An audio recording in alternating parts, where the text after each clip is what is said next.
Hey guys, so now we have our canvas idea, and what we're gonna do is look through our mega packs and other vinyls that I've gotten from HTS. Love them. The different types of vinyls allow us to do different things, have different dimensions. So as you see, and I'm sure you guys recognize some of the spectrums, the holographics, the soft metallics, we have embossed, and we even have some glitters up on here. And we also have some flock. Now it's just deciding what colors you want to use for this particular project. So looking at some of the HTV that I have from HTS, I'm trying to narrow down the colors I want to use for this final project. And I don't think it's too bad. It might be the choices of everybody, but again, it's fan art, and when it comes to fan art, it's whatever you want.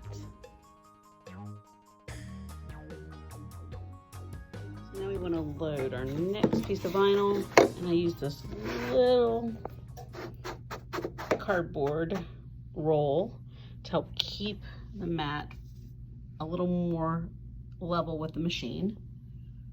So you can see it's here. It's a lot more level than having it draped like this. Couldn't decide on a white design or a black design, so we're trying both for this fan art. Hey, sorry for the interruption, but if you like what you're watching, please subscribe to our YouTube channel and ring the bell to be notified of all new tutorials.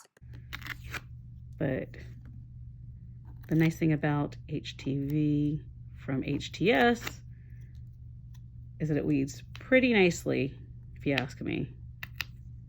So it's one of my preferred vinyls to go to.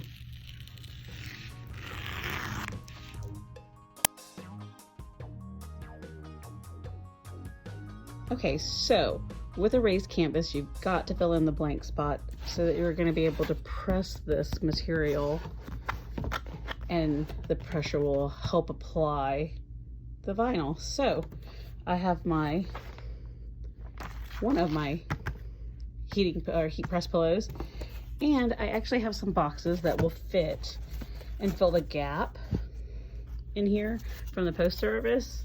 I got them for free. They're one of my flat rate shipping boxes. So we'll apply these in here so we can press the material or the HTV to the front side of the painted canvas. The large flat rate box does work well with this particular size canvas, but there is a small gap. So I just used a little bit of foam board from the Dollar Tree and wrapped it in a spare piece of fabric, and that filled in our gap. So as you can see, the heat press is actually a little bit smaller than the canvas. So we're gonna have to press these designs in sections. And because the design is so large, it does fit across, but to make sure it pressed evenly, I will turn the design around and press again so that we do have even pressure across the design. So when taking this off, you'll notice that there's a little discoloration in this, and it's not because of the vinyl, it's actually because the paint starts to seep through at that higher temperature. So you'll want to make sure that you account for that when you're actually doing your presses and painting. But in this case, it's not going to bother us because we're actually going to be covering most of that. But I actually kind of like the tint that I gave because it almost makes the HTV blend in with the canvas a little more. We have now decided to layer the two pieces of glitter from HTS on top of each other to kind of give a light shadowing effect for this design. A little more bling with that glitter, and finding the proper alignment for this canvas will be the key. So now that the design's cooled down, I want to take this off, and as you can see there, if you can see maybe in the video, there has been some bleed of paint, so you have to be careful of that. That's why I use this sheet. And let's see how this turned out. See if we can get this off of here.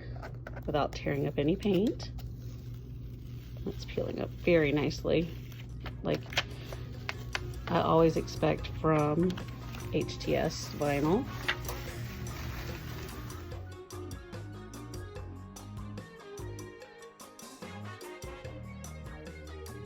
For more tutorials like this, just subscribe to our YouTube channel and remember to hit the bell to be notified of all new tutorials. Thanks again, everyone.